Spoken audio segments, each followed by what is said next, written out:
G'day,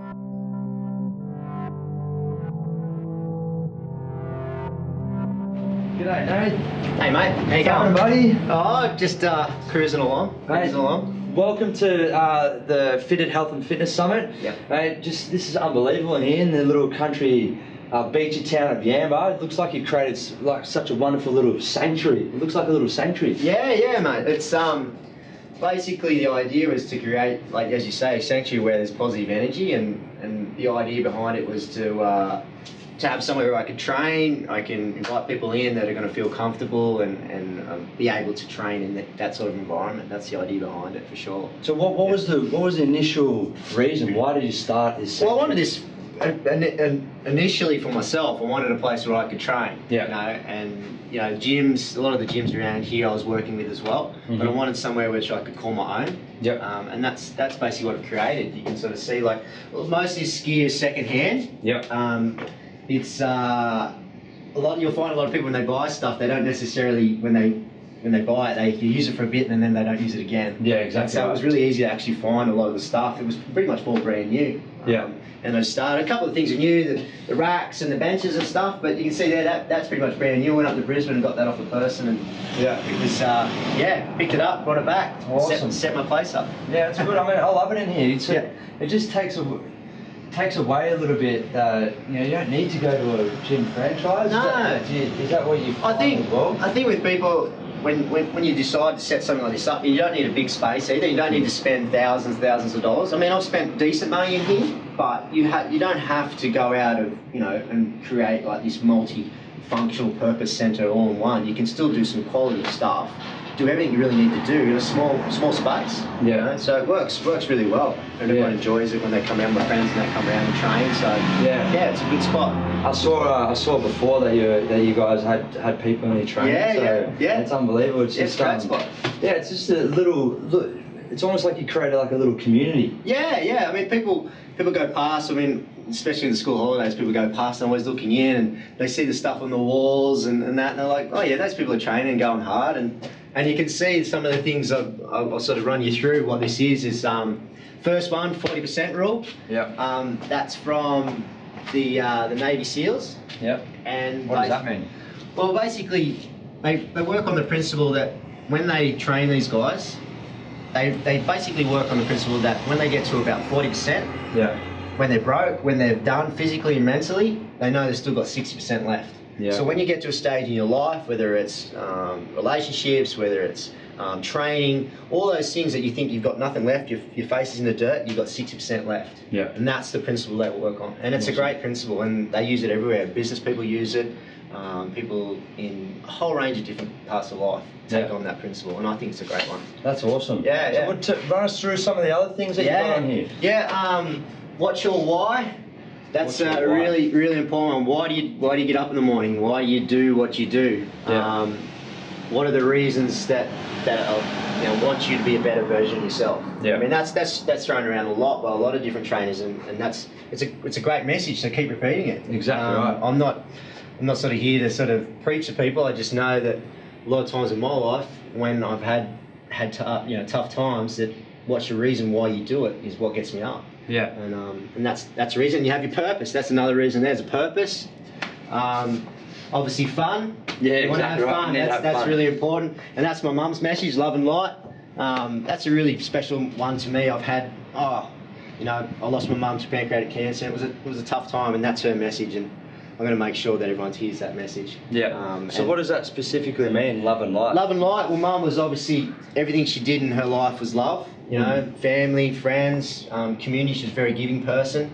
And light is that when people were in darkness, she was their light. Yeah. And real simple, like she made sure she lit them up, and she lit up our family and friends and everything like that. Something very close to my heart, and a message that I'm going to spread forever. Yeah, which is awesome. And I love that concept. And having it on the wall, you're training here, and then you can see little words all the time. Inspire you. Little positive affirmations. Absolutely. So that's the idea behind that, is that if you come in here, that you're reminded constantly. I think in society we're reminded constantly about all some of the negative things that are going on in the world and in the news, in the newspaper. When you come in here, it's all positive. Yeah. And that's why it gets reflected in what we're doing. That's awesome. And that one there, Love is Fierce, that's a very personal one, that one. That one represents, you know, love is a lot of different things to different people, but to me, I realise you can be strong and be fierce and still have love in your heart. You don't have to be aggressive or take things hard all the time. You can still be fierce but still have love in your heart. Yeah. That's a really special one to me as well. Yeah. So I put it that way because I deadlift that way. So we're talking about this, you know, this whole sanctuary. Yeah. And so people can create this at home. Yeah. Yeah? Yeah, definitely. So what elements do you think that... Well, what I looked at it, dumbbells, I always go free weights most of the time. I'm not a real big believer in a machine. I think your body's the machine and you add the weight. Yeah, that's the idea behind it. Yeah. So yeah, basically they go from 7 kilos right at the 40s. There you can do so many different exercises with that, and they are the bee's knees in terms of flexibility. Yeah. You know, in terms of dumbbells. Bumper plates, you can see here, we've got about 200 and something, about 210 kilos of bumper plates. You can do front squats, back squats. You can do deadlifts, a whole range of different exercises. And all you need is a rack. Yeah. Just your basic rack here. Ideally, I'd love to have it bolted to the floor, but yeah, it was on wheels. They can move it around in case the hailstorms come. Yeah, exactly. I can still get my car in here, which is good. So yeah, it's an extra workout though, isn't it? Yeah, that's it. That's it. True, you can move everything really quickly. Exactly right. Obviously, kettlebells, prowler we use on the ovals. That's a great one. Real simple piece of equipment. We've got harnesses, sleds, and cable machine. Really good piece of equipment. I think it's one of the most flexible pieces of equipment you can use. You've got, you can use it for rehabilitation work.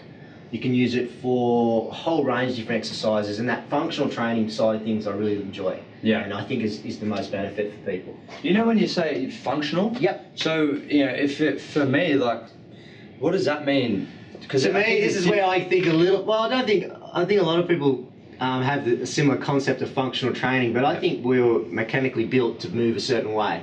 I'm not a real big believer in the bodybuilding style of training, but I understand that that's a sport and that they train a certain way to look a certain way, and great. I think there's nothing wrong with that. Same with CrossFit, same with a whole range of different elements.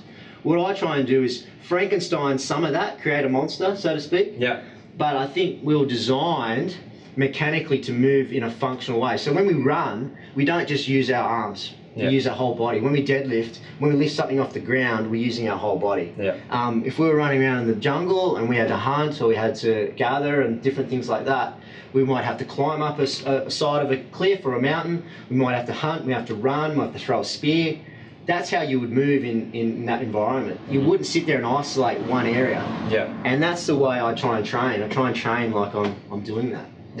And some people are onto that style of training, and some people aren't, and that's cool too. You know, I don't sort of think there's a wrong and right way. I think it's just what you feel you're most comfortable with. And I feel I get the results personally and from my clients that way. For sure. So I mean, okay, I've built my sanctuary. Well, I'm going to build my sanctuary. The key elements I would have is a dumbbell rack. I'd have a squat rack.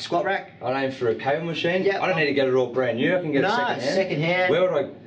Where could I? Gumtree, eBay, paper, word of mouth. A lot of this stuff was word of mouth. I mean, I got that prowler from locally from a lady that wasn't using it like she thought she would. Bumper plates was a guy that had just basically bought nearly brand new and was working in a gym and just thought there's no point having it at his place at the moment because he's got this new setup that just started in his area, new gym, so he sort of went that way. This guy was an Air Force, in the Air Force, and bought all this new gear and it just sat there. Oh really? So this is pretty much brand new. I got this real cheap. This is probably like $3 worth sitting here. I got this all for $800. Wow. So yeah, I was stoked with the rack. Oh really? Yeah, just pretty much gave it away. So I was out. I had to go up to Brisbane, but it was worthwhile. But you travelled and that's what built it. You know, a bit of blood and sweat and tears. Exactly. There's a story behind it. Yeah, exactly right. Get that story. So I've got my sanctuary now. It costs like less than a gym membership for years and years, and it's mine. I own it. What are some of the exercises or an example of a workout that I could potentially do? Yeah, well, I'll give you a bit of an idea of what I'm training with at the moment. you can see here I've got the 3 lots of 8. And I've got my, you can see there, I'm not splitting my program into upper body, legs. I never train like that. I've never trained like that, and I never will. It never really appealed to me. I always train my whole body every time I train. Yep. When I go surfing, I don't just use my shoulders, I use my whole body. Exactly. So I'm going to train the same way. Yeah. So you can see here 3 lots of 8, 3 sets of 8 reps. My deadlifts, pull-ups, back squats, dumbbell press, Arnold's, hammer curls, weighted overhead lunges. Yeah. And we just basically we do 3 lots of 8. And we work on our weights, we progressive overload with our weights. Yeah. 5 lots of 5, very similar numbers, you can see 24 and 25, but you're going a lot heavier, okay, and you're having big rests. And the idea behind it is that when you go heavy, you're stretching your body out, you're stretching your central nervous system as well, you're working so much harder to go heavier. Yeah. And that's when you get a lot of the gains as well. And that's why we go 5 and 5. So when you say lifting heavy, but that's different for everyone though, is of course, you know, Definitely. like heavy for me could be, you know, 50 kilo deadlift, you know, where you're a lot stronger, it could be like 150 kilo, is that right? Yeah. So obviously all those depends on the person. Depends on the person, and so whatever is heavy for them. Yeah. And what, you know, rest periods up to 2-3 minutes. So the idea is that when you start out with this sort of stuff, you progressively overload. Like with my clients, I might start them just getting the functional movement patterns first. I might not even start with these exercises. Yeah. So that's the idea behind it. Yeah. For sure. Okay. Cool. Yeah.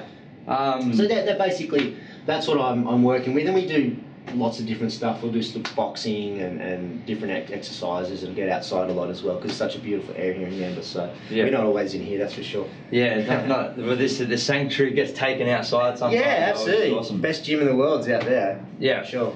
So Nath, I've built my sanctuary now. Yep. Got my workouts. Yeah. So what other tips or what edge could you give people to help them build fitter, more confident, more inspired versions of themselves? Yeah, I think you have to have goals. That's the first thing I would explain to people, is set a goal, and they don't have to be, you know, like I always say to people, yeah, you want to climb a mountain, but maybe just take steps up that mountain. Don't look at the mountain and think it's unachievable. Mm-hmm. Just go little steps. Obviously find a good trainer. Mm-hmm. And in terms of I think with a lot of people, once they first step into the realm of getting fitter and training and so on, is don't be expecting instant results, and don't train for an event. Always people come to me and say, I've got a wedding coming up, or I've got to do it for this. Say to yourself, I want to change my life, and I want to be able to do it for, you know, for entirety of my life. Don't just do it for an event. For a purpose. You have a purpose, yeah. Get fitter so you can play with, if you've got kids, you want to be able to run around with them and play with them and enjoy being active and fit. You know, that's the idea behind that. And that takes commitment. I think that's, you know, have to commit to it. You have to maybe, you know, stay away from the pub on a Friday and Saturday night, you know, still socialise and so on, but work out your priorities. If it's important to you, you'll do it. If it's not, you won't. Exactly. And that's the idea behind that, for sure. And obviously, yeah, I mean, my business, TSC Lifestyle and Fitness, it started out as a surf sort of brand. It was something I just was mucking around with, Trans-System Surf Co. And it just sort of rolled. Like I said, I Frankenstein things. I just try things, and if they work, great. If I learn from them.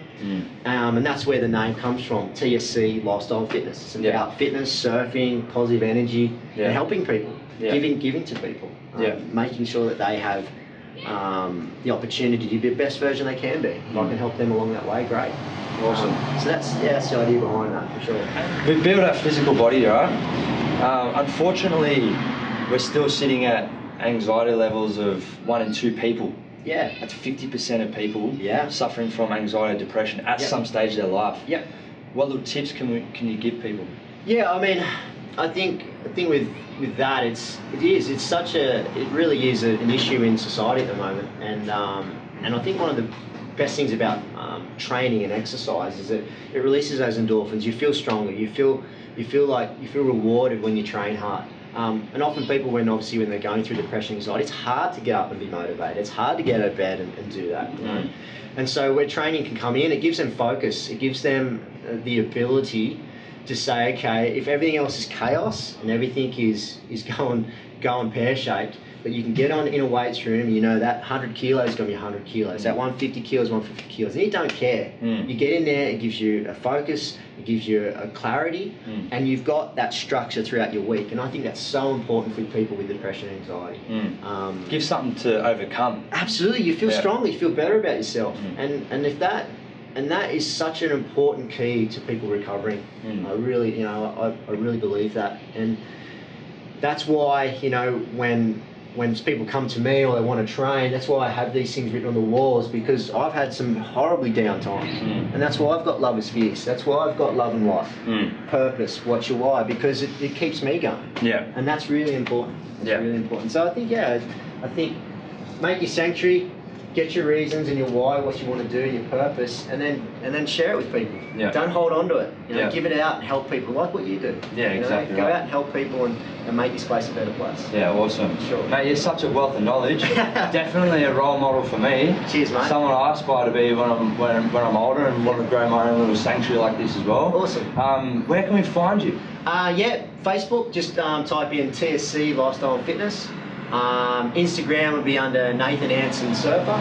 And Facebook Nathan Anson. You'll find me. Put in Nathan Anson, you'll find me somewhere. Hopefully nothing too bad. But Thank you, Nathan, for your time, mate. I really appreciate it. And before we go, I want to say, with that surf brand, best wax going around in Australia, people. Best wax, people. All the Bondi lifeguards down there, you better get onto this. Cheers. Thanks, mate. See you, buddy. Thanks for your time. Cheers.